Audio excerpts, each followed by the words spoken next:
All right, so we've done a fair amount of general chemistry review. I know we took an entire year and crammed it down to a week, but let's try to move on into some more interesting stuff.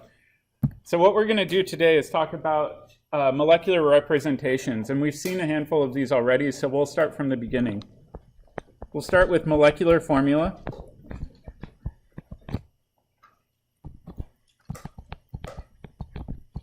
What does it mean if I talk about a molecular formula?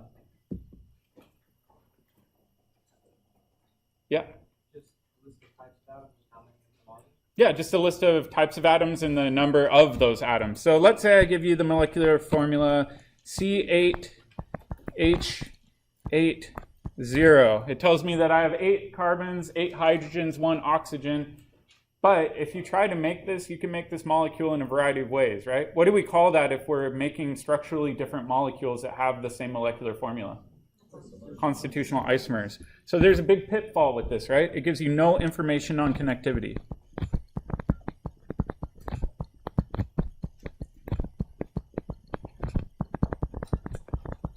It's for this reason that organic chemists really don't like dealing with molecular formulas unless we're trying to find molecular weights or something like that. We want to know which molecule we're talking about. That way we avoid any confusion.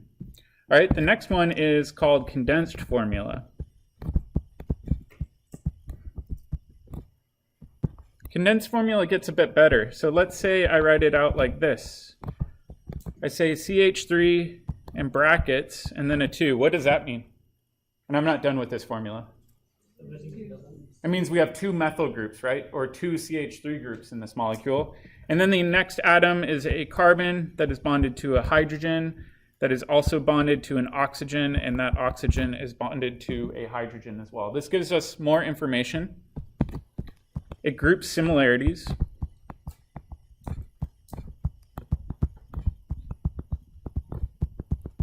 Just like I said, we had 2 CH3 groups, so we grouped them together because they were coming off of the same atom by using the brackets. And it gives you info on connectivity.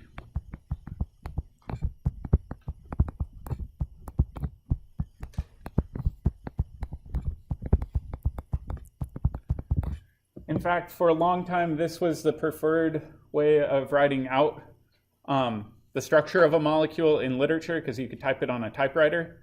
However, if you're looking at it as a sophomore organic chemistry student, it's not immediately clear what's going on there. So I'll show you some tricks a little later on how to kind of break this apart. Does that make sense? All right. And then the next one is called partially condensed. We're getting better.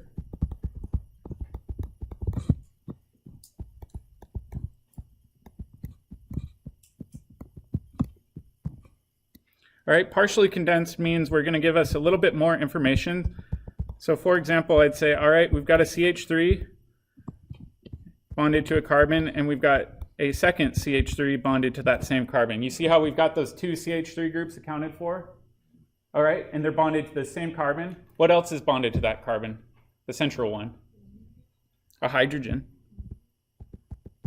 And then we also have an oxygen and hydrogen. So this would be partially condensed. So we're kind of expanding it out into 3-dimensional space a bit more, but we're abbreviating groups. So instead of showing all of the individual bonds to carbon and hydrogen, we're just showing some of them.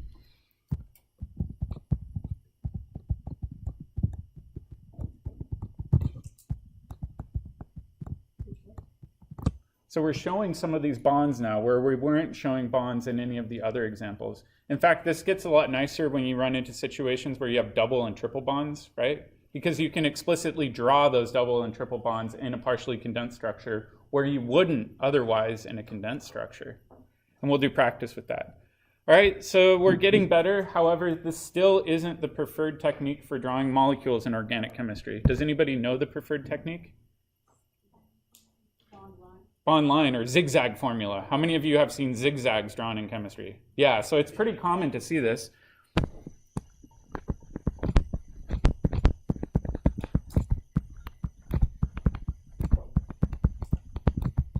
And I'll just call it zigzag because normally it's a zigzag. It's not always though, but usually it is. We'll take a look at what's going on in zigzag notation. So in the previous example, we had two CH3 groups and we had an OH, this is what that molecule would look like in bond line notation. Looks a lot more simple, right? So let's compare all of the different ways we've had of drawing this. The first one, molecular formula, we said was kind of crummy because it doesn't tell you anything about the connectivity. Second one, yeah, it's kind of hard to interpret. Third one, okay, but there's a lot of stuff there that we can maybe condense out. What did we condense out and not show anymore? Hydrogens and carbons, right? All right, so that's the key feature with bond line notation. The key feature is that all termini, oop, that's not how you spell it.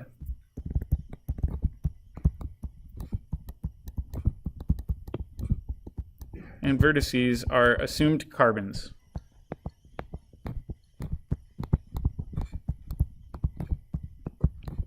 So what do I mean by termini? It means the end of a line, right? So for example, right here and right here, those are two ends of lines. Those are both assumed to be carbons. The vertice means any point where we have a zig, right? So in this case, we've got this center point in the middle, so we've got 3 carbons accounted for, but we're not showing them explicitly. All right, so that's the key feature. That saves us a lot of time. All right, the next one is all CH bonds are assumed, but not always drawn.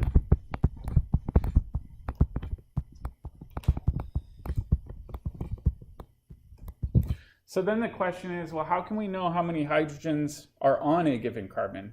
How many bonds does carbon normally form? 4. So we can just do some simple math. So for example, right here, that carbon has 1 bond explicitly shown, which means it has how many hydrogens left over? 3, exactly. So it just saves us a ton of time by doing that. All right, next thing, oops, is any non-CH bonds must be shown.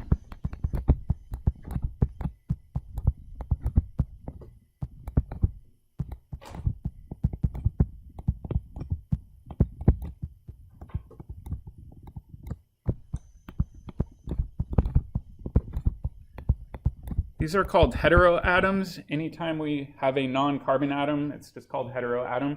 And what I mean by that is, you see how I showed the hydrogen coming off of oxygen? We always need to show that in bond line formula because it's not a carbon, right? So any hydrogen not coming off of a carbon must be shown. Otherwise, people will be very confused. So we need to show that hydrogen. All right? And then last but not least is that lone pairs are assumed.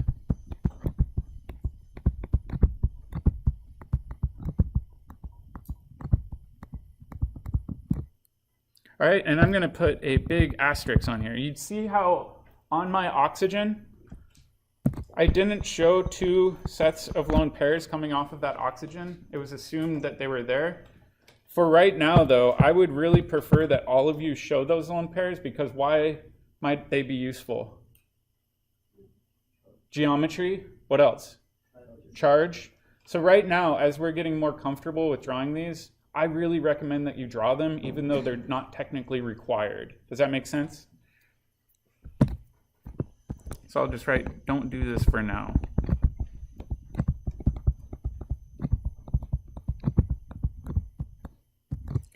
Does that make sense? So it really saves a lot of time. The other thing too is we want to show approximate angles. So if you notice, what would the hybridization of the central carbon be? Tetrahedral, right? We have an assumed 4th hydrogen atom bonded there. So it'd be a tetrahedral angle. I'm roughly trying to show this as close as I can to tetrahedral without necessarily being 100% precise. What is a problem is if I show it as 180 degrees, that just looks sloppy. It's not wrong, it's sloppy. I heard somebody describe it once as putting ketchup on sushi. You can do it, but don't. All right, so that's the general rules for drawing structures in bond line notation. All right, so let's take an example.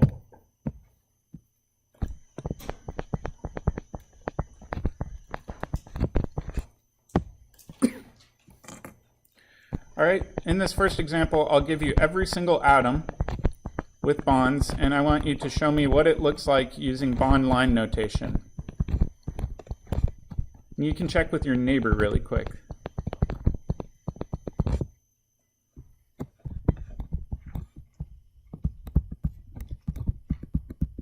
So let's see if we can figure out how to draw this appropriately. All right, let's check this as a group now. So we've got 3 carbons. So I would represent that like this, right? Because we know that this carbon, and that carbon with the red dots are assumed to be there, right? But we're not going to draw them out. All right, we have a double bond to oxygen from that central carbon, so I'll go ahead and draw that. And then, like I said, I really like to see lone pairs for the time being because that can help clarify a lot of issues regarding geometry and formal charge. Does that make sense? Yeah. Is it not like if you flip it down? So if you drew it upside down, right side up, spun around 3 times, it's still the same thing. I would accept it 100 times out of 100. Yeah, so you can show this a variety of different ways. All right, so let's try a few different tips to get us going. And I've mentioned a few of these already. First one is use approximate bond angles.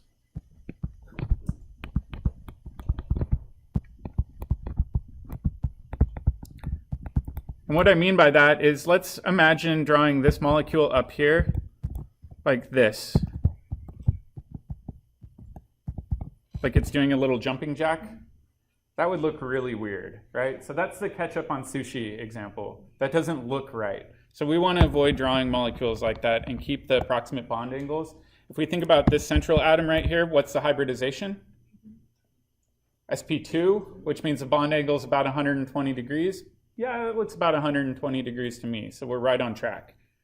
All right, so that's the first tip. Second tip when we're doing this is use dashes and wedges when necessary.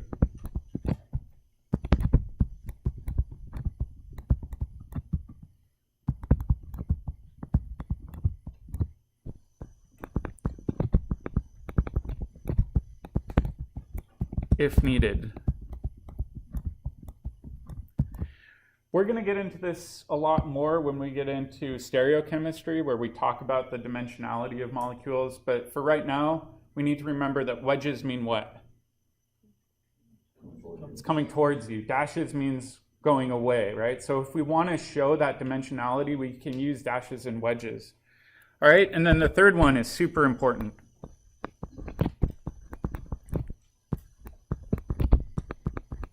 Always show formal charges.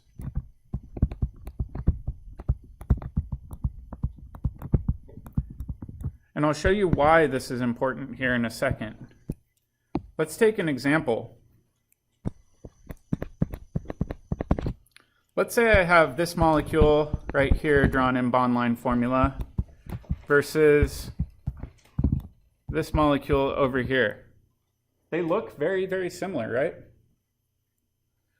What do you think's going on, though, for this central carbon? What's the hybridization of this central carbon? Okay, so it's sp3.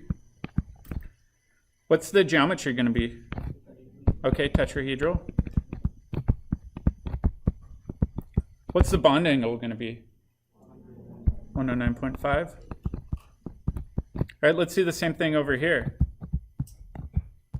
All right, this carbon atom, what's the hybridization? sp2. What's the geometry going to be? Trigonal planar.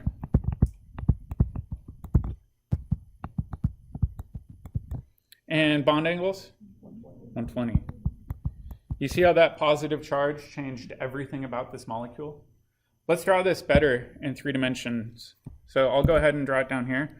We've got this central carbon. We've got a CH3 group sticking up. We've got a CH3 group sticking out here. We've got a CH3 group kind of out here.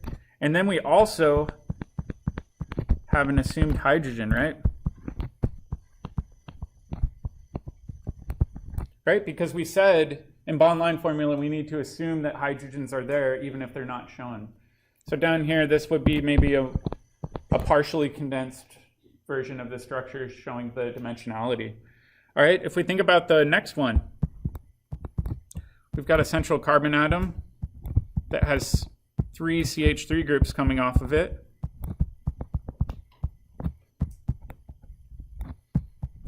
And and we said it's trigonal planar, so I'm going to imagine it laying on its side. We said it's sp2, and just like we talked about in our pod, sp2 lobes are kind of unique because over here we've got an empty p orbital.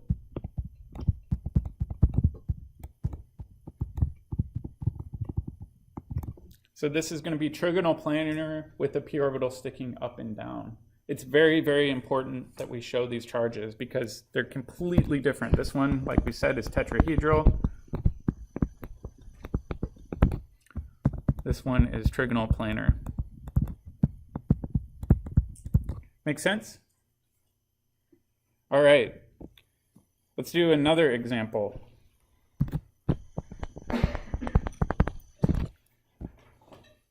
All right. Let's consider this molecule as I've drawn it. Does anybody spot a problem?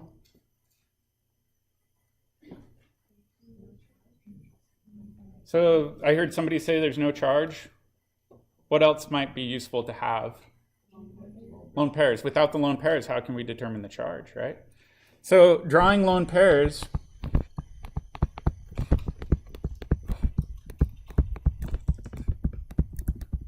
helps with charge, right? So let's imagine this molecule has a double bond to a nitrogen with 2 lone pairs. What would the charge be? It'd be -1 or just negative. It's very, very unusual in organic chemistry to have an atom with a -2 or -3. Same thing with positive. You rarely see something that's +2 or +3. All right? Versus the same molecule with 1 lone pair. What's the charge for this one? Positive. So without showing those lone pairs, we're kind of flying in the dark. We don't know whether or not that person meant to draw a molecule with a positive charge or a negative charge. That's why I'm a firm believer in drawing lone pairs for a while until we get used to things. All right, so we'll do a practice problem here. This is going to change a little bit.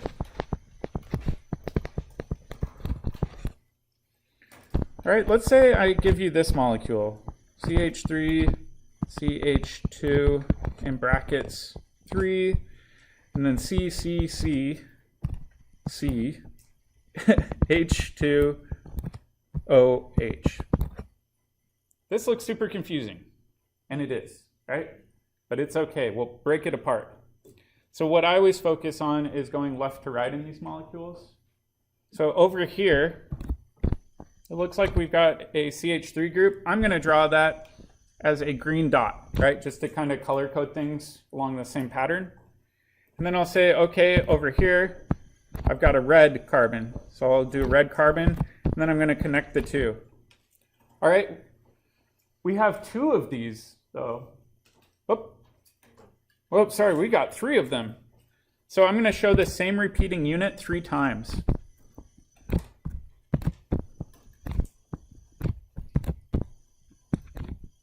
See how I've kind of accounted for everything in the brackets so far? We've got the 3 separate groups drawn out color-coded. If you want to do color coding on exams and quizzes, more power to you. You can use colored pencils or pens. All right, next thing is that is bonded to a carbon. I'm going to go ahead and show this as an orange carbon right down here. And I'm going to connect everything to that. Does that kind of make sense so far? Okay. And that carbon is going to be bonded to a blue carbon over here. And then next, I'll go ahead and do a purple carbon right here. And if you notice, I'm not showing the bonds yet, and we'll see why in a second. And then I'll do, I don't know, maybe another red one over here for this molecule, or this carbon. And we know that this must be bonded to an OH. So I'm just going to go ahead and show that OH. Now my question for you is I haven't shown these as single, double, or triple bonds, but we can try to make sense of it, right?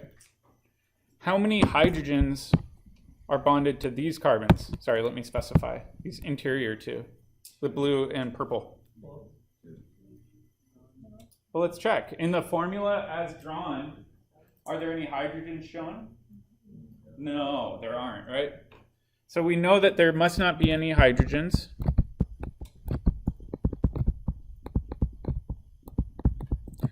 Over here, we know that this one, as shown, must be those two. So that one must have 2 hydrogens off of it. So that's okay. All right, now we need to kind of piece this together.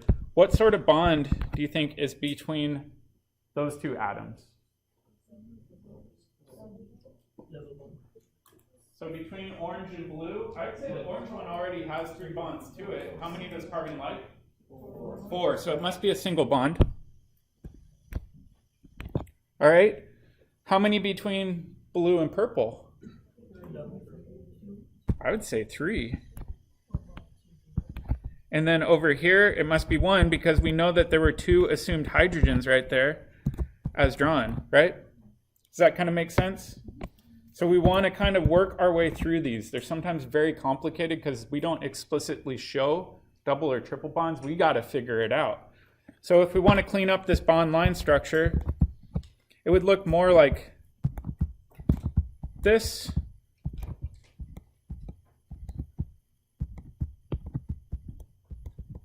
And that would be the full bond line structure. Does that kind of make sense? However, like I said, if you do color coding, definitely go with that if that helps you along with these. Does that make more sense? Try to do these with a friend and always go back and double check that your carbons have 4 bonds showing to them that are all accounted for. If you want to draw out the full formula, meaning full bonds to every single atom, and then go back and turn it into a bond line formula, you're welcome to do that too. So I've got a bunch of practice problems on the pod for you to look at. All right, one last thing before we leave. So you can see on the pod, I'm asking you to do something similar. Down here, there's a lot of question about this one. So this bond in the back right here is one continuous bond, even though it's shown as broken. Just they show it as broken to give it that 3-dimensionality. So another way of drawing this molecule, it's a little bit weird to think about. If we imagine looking down from the top,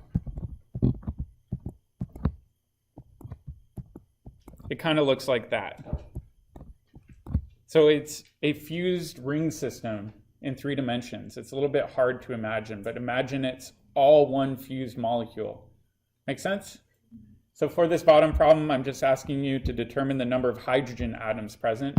We're not showing them because they're in bond line notation, but I want you to infer how many are on these bond line structures. Make sense? All right, so that's what we'll end today.